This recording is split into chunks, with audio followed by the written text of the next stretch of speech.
স্পিডে ছুটতে ছুটতে একটি গভীর জঙ্গলের মধ্যে ঢুকে পড়ে মেয়েটি। ভীষণ হাঁপাতে হাঁপাতে ঝোপের আড়ালে লুকিয়ে নিঃশ্বাস নেওয়ার চেষ্টা করে। তবে পেছনের থেকে কারো আওয়াজ শুনে পেছন ফিরতেই চমকে ওঠে। কয়েকটা লোক ওর দিকে এগিয়ে আসছে। যাদের থেকে পালানোর চেষ্টা করছিল তারাই ওর দিকে এগিয়ে আসছে। তারপর টানতে টানতে ওকে বাইরে নিয়ে আসা হয়। মেয়েটি বাইরে বেরিয়ে যেটা দেখতে পায় সেটা দেখে প্রচণ্ড জোরে চিৎকার করে উঠল। উপস্থিত সবাই হো হো করে হেসে ওঠে।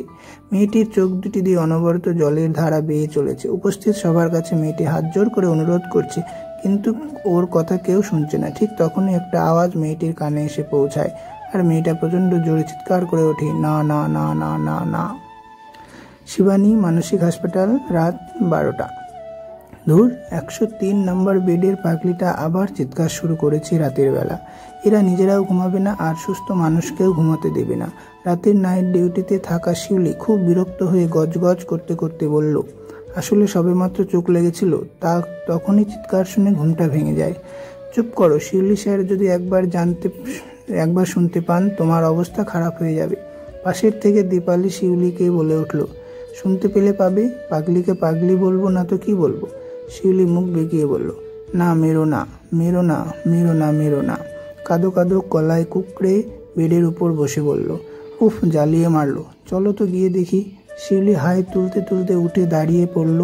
তারপরেই দুজনে মিলে একবার রাউন্ডে বেরিয়ে পড়ল। সবাই ঘুমিয়ে থাকলেও 102 নম্বর বেডের মেয়েটা খুব চিৎকার করছিল, তাই ওরা দুজন সেই দিয়ে গেল। এই চুপচাপ শুয়ে পড়, রাত দুপুরে চিৎকার এমন করছিস কেন? চিৎকার করা মেয়েটির সামনে এসে শিউলি বলে, তোমরা একটু বলো না, না মারতে, আমার খুব কষ্ট হচ্ছে, বারণ করো না ওদের। মেয়েটি ঠোঁট উল্টিয়ে বলে উঠল। পাগলামি দেখে ওরা হাসতে শুরু করে। পাগলদের সঙ্গে থাকতে থাকতে আমরাও কোনো দিন না কোনো পাগল হয়ে যাই। এই মেয়ে, চুপ করে শুয়ে পড়ো, না হলে কিন্তু ইঞ্জেকশন দিয়ে ঘুম পাড়াবো। তাও যদি না শোনো এই ঘরটায় নিয়ে যাব। ভালো কথা বলছি, শুয়ে পড়ো। শিউলি ধমকের সুরে কথাগুলো বললে মেয়েটা ফুপিয়ে ফুপিয়ে কাঁদতে লাগলো। আমার মনে হচ্ছে এই মেয়ে কথা শুনবে না, ওকে ইঞ্জেকশন দিতে হবে। দীপালি কথাটা বলতেই মেয়েটা এবার বেডের উপর দাঁড়িয়ে পড়ে, আর তারপর আরও জোরে চিৎকার করে কাঁদতে লাগে। দীপালি, ইঞ্জেকশনটা রেডি করে নিয়ে আয়। শিউলির কথা শুনে দীপালি ইঞ্জেকশনটা রেডি করে নিয়ে আসে। শিউলি মেয়েটাকে ধরার চেষ্টা করে, কিন্তু মেয়েটা কিছুতেই ধরা দেবে না। পুরো কেবিন জুড়ে ছুটে বেড়াতে লাগলো। শিউলি আর দীপালি অনেক চেষ্টা করে ওকে ধরতে পারে না। তবে এদিকে মেয়েটা নার্সদের টেবিলের ওপর রাখা একটি ছোট কাঁচি তুলে ওদের ভয় দেখাতে লাগে। ওরে বাবা গো, এই মেয়ে তো খুব বাড়াবাড়ি শুরু করলো। দীপালি ঘাবড়ে গিয়ে বলে উঠল, কিন্তু কথা হচ্ছে কাল নতুন ডাক্তারবাবু আসবে, তার মধ্যে যদি মেয়েটা এরকম বাড়াবাড়ি করে কি করে চলবে বলো তো? শিউলি চিন্তিত হয়ে বলল, দাঁড়াও শিউলি, আমি পাশের ওয়ার্ড থেকে পলি আর চৈতালিকে ডেকে আনছি। দীপালি কথাটা শেষ করে পলি আর চৈতালিকে ডেকে নিয়ে আসে।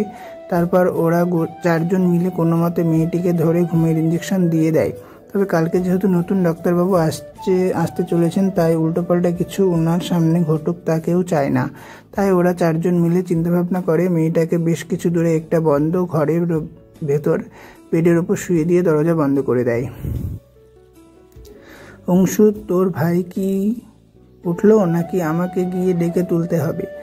নিচের থেকে মায়ের চিৎকার শুনে অংশু বিছানায় শুয়ে থাকা ঘুমন্ত ছেলেটাকে জোরে চিমটি কেটে বলল, উফ দাদা, আর একটু ঘুমাতে দে না প্লিজ, ভালো লাগছে না।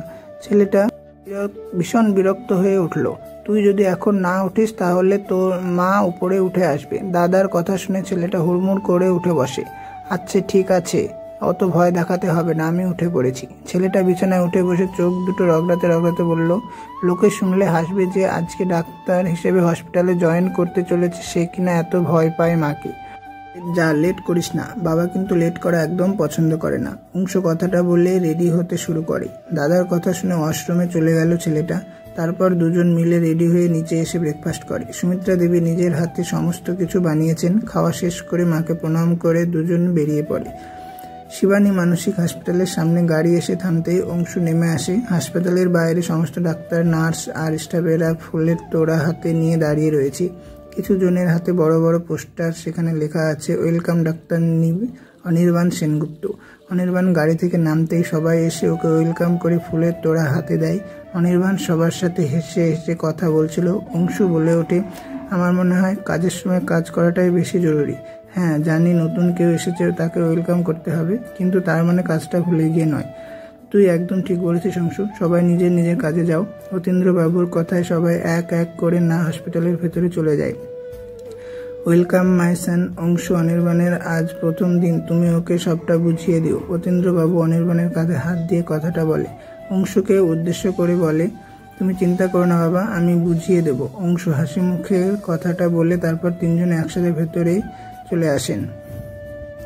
শিউলি সারা রাত ডিউটি করার পর এতক্ষণ নতুন ডাক্তারের জন্য অপেক্ষা করছে করে মনে হয় না খুব ভুল কিছু করেছি। দীপালি হাসতে হাসতে বলে ওঠে, একদমই তাই, আমি পুরো ক্রাশ খেয়ে গেছি। পলি চোখ দুটো বন্ধ করে বলল, সত্যি কি দারুণ দেখতে, আমি তো পুরো ফিদা। চোখ দুটো বন্ধ করে চৈতালি বলে, একদিকে ভালোই হলো, এই পাগলদের মাঝে একজনকে দেখে তো আমাদের মনটা একটু ভালো হবে। শিউলির কথাটা শুনে সবাই হো হো করে হেসে ওঠে। Thank you so much girls, মা আমার উপর ক্রাশ করার জন্য। দরজায় দাঁড়িয়ে অনির্বাণ ওদের সমস্ত কথা শুনে বলে ওঠে, we are extremely sorry. Chaitali সবার হয়ে অনির্বাণের উদ্দেশ্যে সরি বলে, না সরি বলার কোনো প্রয়োজন নেই, ইনফ্যাক্ট তোমরা ক্রাশ না খেলেই বরং আমি অবাক হতাম। অনির্বাণ হাত দুটো ভাঁজ করে বলল। অনির্বাণকে এত সহজভাবে কথা বলতে দেখে সবাই হেসে ওঠে। আমি সত্যি বলছি, স্কুল কলেজ সব জায়গাতেই আমার উপর ক্রাশ খায়নি এমন মেয়ের সংখ্যা খুবই কম। অনির্বাণ আবারও সহজভাবে বলে ওঠে, এসেই ফ্লার্ট করা শুরু করে দিয়েছিস। অংশু পেছনে এসে দাঁড়িয়ে কথাটা বলতেই চৈতালি, পলি, শিউলি, দীপালি ওখান থেকে বেরিয়ে চলে যায়।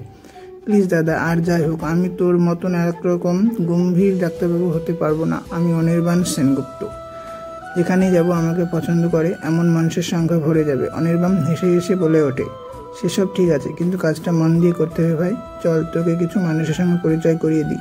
অংশু অনির্বাণের গলা জড়িয়ে ধরে কথাটা বলেই ওকে নিজের সঙ্গে রাউন্ডে নিয়ে গেল। শিবানী মানসিক হাসপাতাল হলো অতীন্দ্র বাবুর বাবার তৈরি হাসপাতাল। অতীন্দ্র বাবুর মায়ের নাম ছিল শিবানী, ওনার নামে হসপিটাল তৈরি হয়েছে। অংশু প্রত্যেকটা রোগীর রাউন্ড চেক আপ করছিল আর সবার সঙ্গে হেসে হেসে কথা বলছিল। আর অনির্বাণ মানুষগুলোকে শুধু দেখছে, কারোর বয়স 15, কারোর বয়স 30-এর বেশি, আবার কেউ আবার 40-এর বেশি, কিন্তু প্রত্যেকটা মানুষই ভীষণ সহজ সরল। অংশু গত 2 বছর ধরে এই হাসপাতালে রয়েছে, তাই জানে কে কি পছন্দ করে। সেই রকমভাবেই সবার মন ভুলিয়ে রেগুলার চেক আপ করছিল। একজন বয়স্ক মহিলা অনির্বাণের দিকে তাকিয়ে বলে ওঠে, ও ডাক্তারবাবু, এটা আবার কারে এনেছে সঙ্গে? খানিকটা তোমার মতোই দেখতে। ধুর, কি যে বলো না ডার্লিং, আমি মোটেও এমন গম্ভীর নয়। অনির্বাণ মুচকি হেসে বলে উঠল, বাবারি বাবা, এ পোলা কয় কি? চুপ কর, আমার বর শুনতে পেলে রক্ষে থাকবে না। বয়স্ক মহিলা মুখে আঙুল দিয়ে চুপ করতে বলল। ওনার স্বামী বেশ কিছু বছর আগে মারা গেছেন, কিন্তু উনি মনে করেন যে ওনার স্বামী এখনো বেঁচে আছে। মাঝে মাঝে স্বামীর সঙ্গে কথা বলেন, জোরে জোরে হাসেন, এই সব কিছুকেই ওনার ছেলে মেয়েরা পাগলামো মনে করে আর এখানে ভর্তি করে দেয়। তবে বিশ্বাস কর, আমার কখনো ওনাকে পাগল মনে হয় না। মাঝে মাঝে তো সবাইকে রান্না করে খাওয়ান। অংশ এক নিঃশ্বাসে ধীরে ধীরে কথাগুলো বলে, শুনবে তোমার বরকে আমি একটুও ভয় পাই না। আচ্ছা শোনো না, তোমার বরটা তো বুড়ো হয়ে গেছে, বিয়ে করবে আমাকে? অনির্বাণ এই কথাটা বলতে বয়স্ক মহিলাটা মিনতি জোরে জোরে হেসে ওঠে। এটাই চাই ভাই, এরা খুব কষ্টে আছে, যতটুকু সম্ভব আনন্দ দেওয়ার চেষ্টা করবে। অংশু অনির্বাণের কাঁধে হাত রেখে বলে।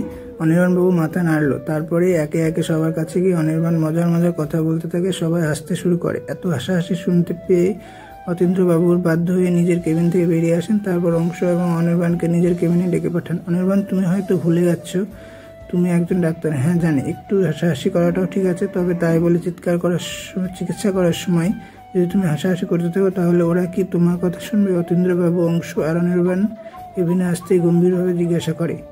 অনির্বাণ কোনো কথার উত্তর দেয় না, চুপ করে দাঁড়িয়ে থাকে। বাবা ভাই খারাপ কিছু বলেনি, ওদের একটু আনন্দ দিতে চেয়েছিল। অংশ পাশ থেকে বলে, অংশু, আমার মনে হয় আমি তোমাদের যেটুকু বলেছি সেটুকু মাথায় রাখলেই হবে, এর বেশি আর কিছু না। অতীন্দ্রবাবু কথা বলে কেবিন থেকে বেরিয়ে চলে গেলেন। আমি এই জন্যই এখানে জয়েন করতে চাইনি দাদা, কারো মর্জি মতো চলতে আমি পারবো না। অনির্বাণ কথাটা বলেই গজগজ করতে করতে চলে গেল। অংশু পড়েছে মহা ঝামেলায়। বাবা আর ভাইয়ের মাঝে কাকে বোঝাবে কিছুই বুঝতে পারছে না।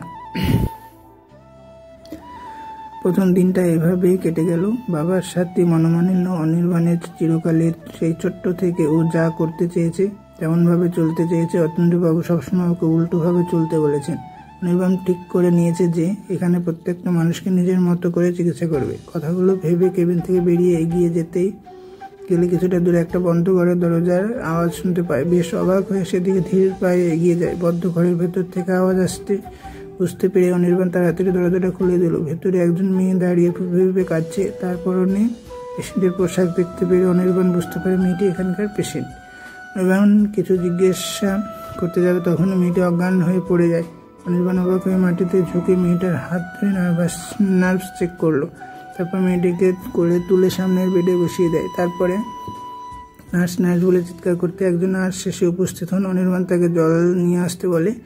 বেডে শুয়ে থাকা মেয়েটির মুখের অনির্বাণ জল ছিটিয়ে দেয়। তারপরে মেয়েটির জ্ঞান ফিরে আসে। তবে মেয়েটি চোখ খুলে অনির্বাণকে দেখে হঠাৎ করে আষ্টে পৃষ্ঠে জড়িয়ে ধরে। অনির্বাণ কিছু বলবে তার আগেই মেয়েটি কাঁদো কাঁদো গলায় বলে ওঠে, আমি জানতাম তুমি আসবে। জানো এরা খুব পচা, কাল রাত থেকে আমাকে এখানে আটকে রেখেছে, এখনো পর্যন্ত কিছু খেতে দেয়নি। তুমি ওদেরকে একটু বকে দাও না, তোমার অঞ্জলিকে খুব কষ্ট দিয়েছি।